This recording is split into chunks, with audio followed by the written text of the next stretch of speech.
na-release na ng DBM. January pa lang, unang buwan ng taon, 65% yan. Ang 65% po ay nagkakahalaga ng 4.1 trillion pesos. 4.1 trillion pesos, ang daming pera po nun na ilabas na po ng DBM sa loob lamang ng buwan ng January or Enero. Ang laking pera po nun, 4.1 trillion pesos ubos na, na-release na po ng DBM. At ang natitira na lamang po sa 2025 budget ay 2.22 trillion pesos. 2.22 trillion pesos. Nakakalungkot, sabi ko nga ho, na bagamat nag-set na po, nagtakda ng oral argument ang Korte Suprema, sana ho ay maintindihan din nila at maunawaan yung urgency ng sitwasyon. Ito nga ho, nailabas na yung 65% ng 2025 budget. Ang natitira na lang ay 2.22 trillion.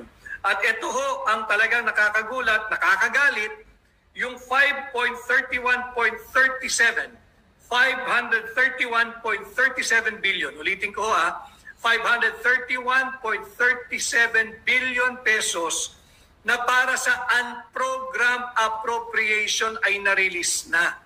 Unprogrammed appropriation, na-release na ho ng buwan ng Enero. Saan ka nakakita na yung unprogrammed appropriation ay naging priority? Ang unprogrammed appropriation po ay maisasakatuparan lamang pag may sobrang koleksyon. O di kaya may sobrang pera, o di kaya nakautang ang gobyerno. Inuna po nila yung unprogrammed appropriation, prioridad nila yung unprogrammed appropriation. 531.37 billion pesos. Unprogrammed appropriation, ito po yung sinasabi nating pork barrel ng mga tiwaling mangbabatas. Diyan nila tinatago yung AKAP, yung ang kakapal ng aming pitaka, yung AIX. Diyan po nakatago yan, yung kanilang flood control programs, yung flood control funds, yung ginagamit po nila pang cat's eye, yung ginagamit nila pang rock netting, yung kung ano-ano po pong kapritsyo at luho ng mga mambabatas. Dito po nakatago yan sa program appropriation. Nakakapanghina dahil na-release na po ng DBM ang halagang 531.37 billion sa unprogram appropriation. Inuna pa yung unprogram appropriation. Alam mo ninyo yung unprogram appropriation, magagamit mo lamang ho yan pag may sobrang koleksyon ng gobyerno, pag may sobrang pera, pag may sobrang kita, o kaya pag may bagong utang. Ito, January pa lang, ng ngayon kasalukuyang taon na ilabas na. Pangalawa, yung budget po ng DPWH, yung Public Works, nag-release na po ang DBM ng 542.88 billion pesos sa Public Works. 542.88 billion pesos ang na-release na ng DBM sa DPWH. Ang equivalent po nitong 542.88 billion pesos ay 41% ng buong budget ng DPWH para sa buong taong 2025.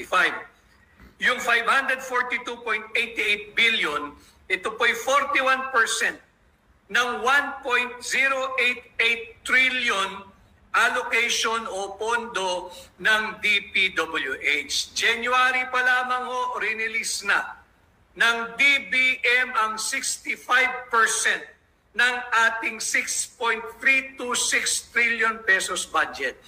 Kitang-kita mo, nagmamadali, hayok na hayok sa pera ng Pilipino.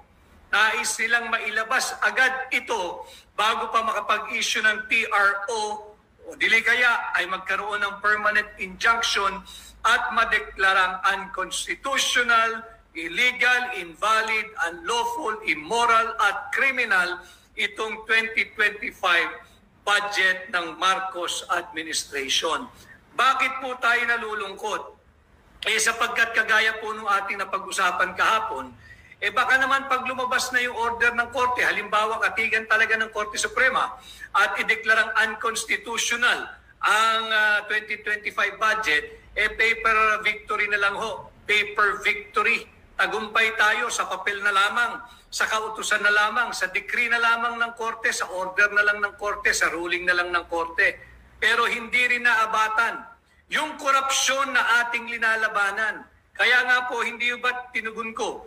Tumugon ako sa hamon na pamunuan ng tunay at maisog na oposisyon. At kabilang sa ating pangunahing legislative agenda ay amyendahan ng plunder law. Ibaba natin yung threshold from 50 million to 1 million pesos. At pag nagawa na po natin yan, bilang senador ninyo, ibalik natin ang parusang death penalty sa lahat ng mahatulang guilty sa kasong plunder at droga na siyang kasasangkutan ng taong gobyerno at ng mga dayuhan o banyaga o foreigner or alien. Yan po yung ating mga pangunahing legislative agenda. At of course, pag nagawa po natin yan, para naman umikot ang pera at sumigla ang ekonomiya, atin pong ipapanukala at ipapasa bilang senador ninyo yung standardization of wages. Meron po akong naringgan kaninang umaga at tila lahat ng ating legislative agenda ay kanya na rin sinasabi at binabanggit at ginagaya. Alam mo ninyo, talagang kinakailangan natin ng suka para labanan ang tanso. Kinakailangan po natin ng suka para labanan ang peking ginto. Ang tagal-tagal mo na sa Senado, ngayon mo sinasabi lahat yan. Bakit hindi mo ginawa nung ikay nandyan sa Senado sa loob ng 6 na taon? 6 na taon ka na dyan, hindi mo naisip ang kapakanan ng manggagawa. Kaya po tayo bilang senador ninyo, ating isusulong yung pagkakapantay-pantay ng sahod.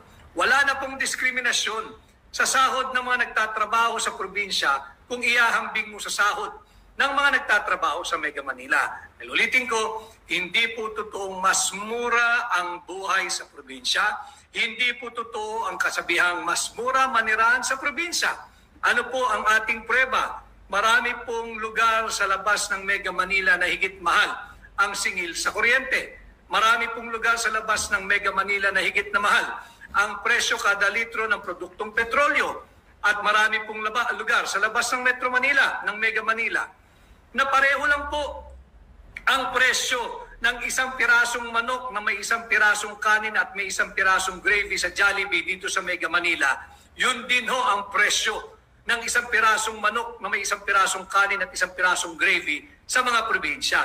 Pagpapatunay na hindi mas magmura o mas magaang ang manirahan at tumira sa probinsya. Kaya po ito ay ating isinusulong. And of course, itong ating pinag-uusapan ngayong hapon, ating pong pakababantayan ang taunang proseso ng tamang pagpasa ng ating national budget. Hindi po kagaya ng prosesong ginawa sa ilalim ng Marcos administration. Punong-puno po ng blanco yung Bicameral Conference Committee report. 28 blanks in all, amounting to 241 billion. Kaya naman, natatarantang Malacanang kung ano-ano nang ginagawa, pati ho yung kampanya, yung negative campaigning na ginagawa ni Bongbong Marcos. Ako ang assessment at analysis ko, sadyang ginagawa niya yun para po malihis kayo sa usapin nitong illegal, immoral, unconstitutional, unlawful at criminal 2025 budget. Ulitin ko ho, sa bagamat akin pong pinangungunahan at ako'y tumugon na pamunuan ng tunay at maisog na oposisyon, kinakailangan ko po ang tulong at suporta ninyo. Kinakailangan ko pong mag-ingay din kayo, iparinig ninyo ang inyong tinig at provide a good pressure to our friends there in the Supreme Court at maramdaman nila na higit na nakararaming Pilipino ang interesado dito sa usapin ng unconstitutional 2025 budget. Sapagkat habang ito po ay nakabinbin, 65% of the 2025 budget ay na-release na po ng DBM. Na-release na po nila, January pa lang, release na po yung 65% ng 2025 budget. Ang 65% po ay nagkakahalaga ng 4.1 trillion pesos. 4.1 trillion pesos. January pa lamang na i-release na ng DBM. Ang natitira na lamang ho ay 2.22 trillion pesos. Mauubos po ito. Ganitong-ganito din ho ang naging sitwasyon doon sa PhilHealth last year, hindi ba? Nagsampa rin ng kaso dahil nga illegal at unconstitutional at isang krimen yung ginawang pagkamkam sa pera ng PhilHealth. Kinuha yung 60 billion at pinagtatangkaang pangkunin yung 39.9 billion pesos pera ng PhilHealth. Nag-issue ng TRO ang Korte Suprema bago po nagkaroon ng oral argument. Inaasahan sana namin mga petitioners at abogado na ganun din. sa kasong ito sapagkat higit malaki po ang pera na nakataya dito. 6.326 trillion.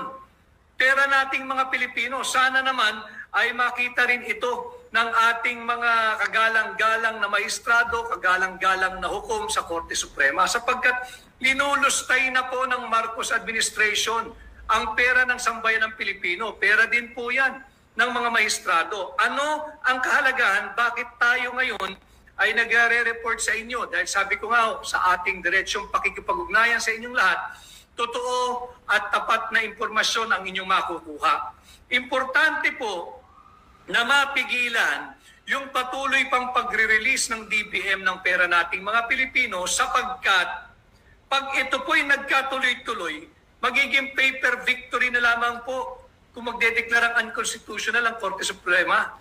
Magiging pagpapayaman na lamang po sa jurisprudence natin ang magiging epekto kung masyadong late ang aksyon ng Korte Suprema. Yung kasabihan po natin mga Pilipino, aanhin mo pa ang damo kung patay na ang kabayo.